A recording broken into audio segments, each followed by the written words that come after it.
know what to do, why don't we just do it? And particularly in today's age where we have the world's information at our fingertips, we don't have the excuse of not knowing what to do anymore. Who doesn't know basically how to lose weight? Who doesn't know that if you want to have better relationships with people, you have to be fully present with them? Who doesn't know that if you want to do better at your job, you have to do the work, especially the hard stuff that other people don't want to do? We know these things. So there's no excuse anymore to say, well, I just didn't know how. What we're lacking is the ability to follow through. We're lacking the ability to avoid distraction. Getting ahead in life is not just about doing the right things. It's about avoiding not doing the wrong things. And that's what becoming indistractable is all about. It's about whatever it is that you say is important to you in your life, how do you make sure you do those things? So let's start with defining what we mean by distraction. So the best way to understand what distraction is to understand what it is not. So the opposite of distraction is not focus. The opposite of distraction is traction. They both come from the same Latin root, meaning trahare, which means to pull. Traction is any action that pulls you towards what you want to do, things that you do with intent. The opposite of traction is distraction, anything that pulls you away from something that you plan to do, something that you are not doing with intent. So this is super important for two reasons. One, I think it frees us from this moral hierarchy that what you do with your time, that's frivolous. But what I do with my time, that's okay, right? So me watching football, that's all right, but you playing Candy Crush, not okay. I argue, no, anything that you want to do with intent, that is according to your values, is fine. They're both pastimes, there's nothing wrong with them. Anything can be traction. And just like anything can become traction if you plan for it, anything can become distraction as well. So for example, I work with a lot of folks, they say they're gonna do something. They say they're going to work on that big project, they're gonna stop procrastinating and do that thing that they've been planning to do right after they check email, right after they scroll that Slack channel, right after they do that quick thing that they have to talk with a colleague real quick. And so 30, 45 minutes later, they still haven't started to do the thing they plan to do. We are slaves now to the urgent at the sacrifice of the important when we do that.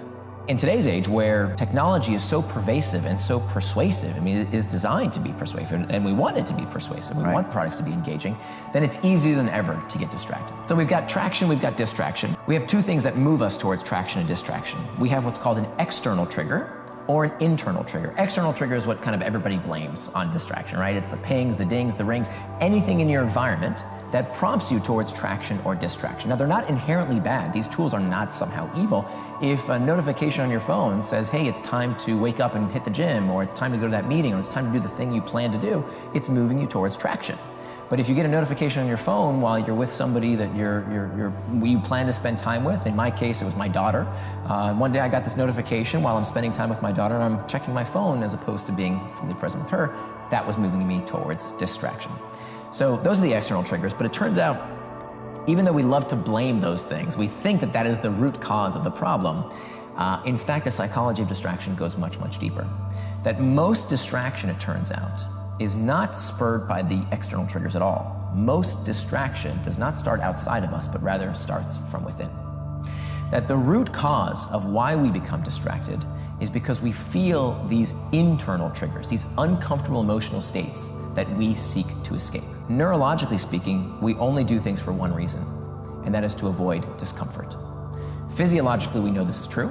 If you go outside and it's cold, that's not comfortable, what do? You put on a coat.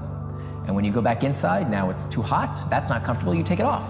If you're hungry, you feel hunger pangs, you eat. And when you're stuffed, oh, that doesn't feel good, you stop eating. So physiologically, we feel this all the time. This is called the homeostatic response. The same rules apply with psychological sensations, not just with physiological sensations. So when you're feeling lonely, check Facebook. When you're uncertain, you Google. When you're bored, check the news, check sports scores, check Reddit, Pinterest, whatever. All of these things cater to these uncomfortable sensations. So that means if all human behavior is spurred by a desire to escape discomfort, that means, as you said, time management is pain management. And so this is why it is the most important first step, that with all the ways you can, life hack yourself and all of the guru's technique du jour, fundamentally, if we don't deal with this fact that we are trying to escape an uncomfortable sensation when we become distracted, if we don't understand it and learn new methods to cope with that discomfort, we're always going to be distracted by one thing or another. That we are so uncomfortable doing nothing that we just want to feel something. We need some kind of sensation. This is by design. I think one of the things that bothers me, by some self-help experts, is that they kind of preach this gospel that somehow if you're not happy all the time, if you're not satisfied with your life, somehow something's wrong with you.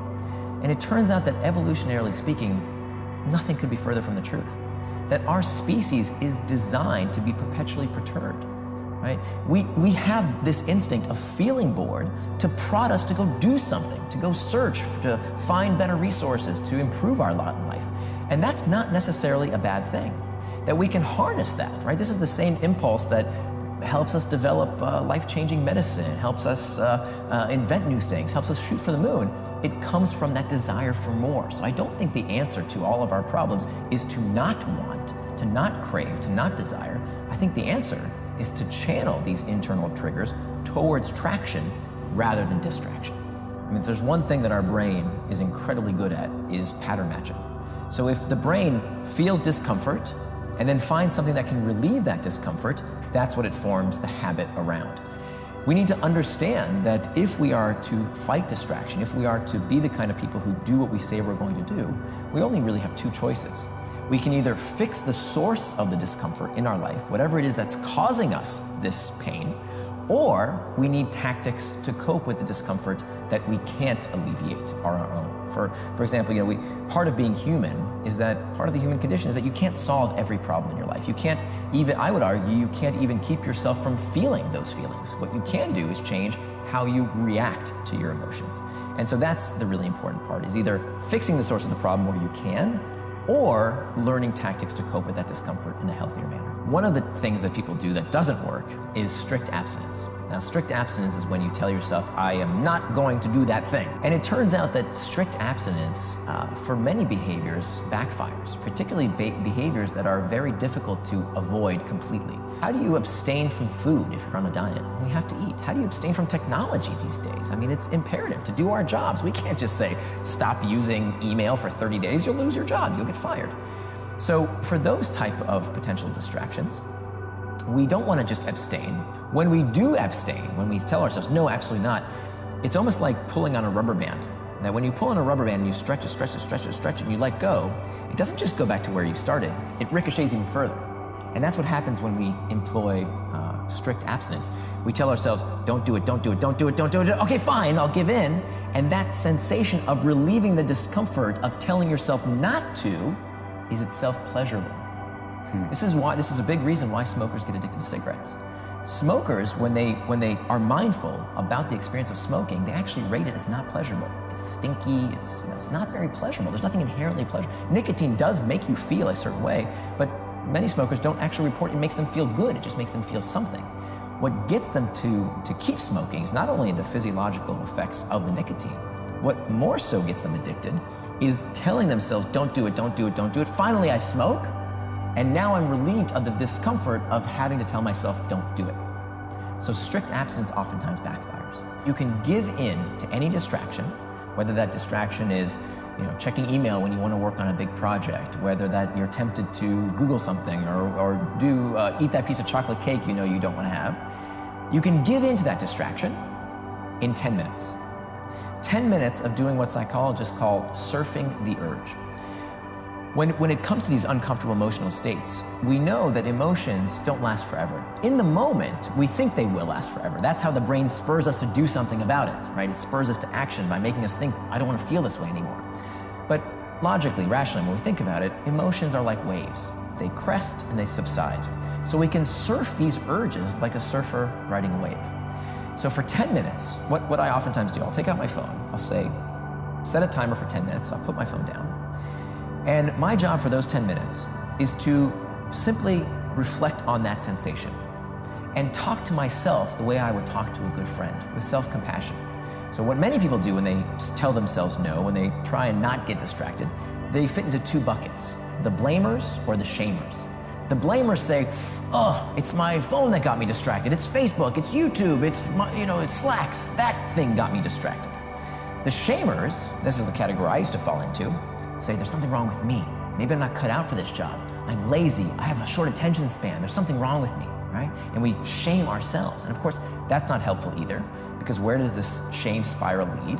it causes more internal triggers, which makes us even more likely to seek a distraction to escape that uncomfortable emotional state.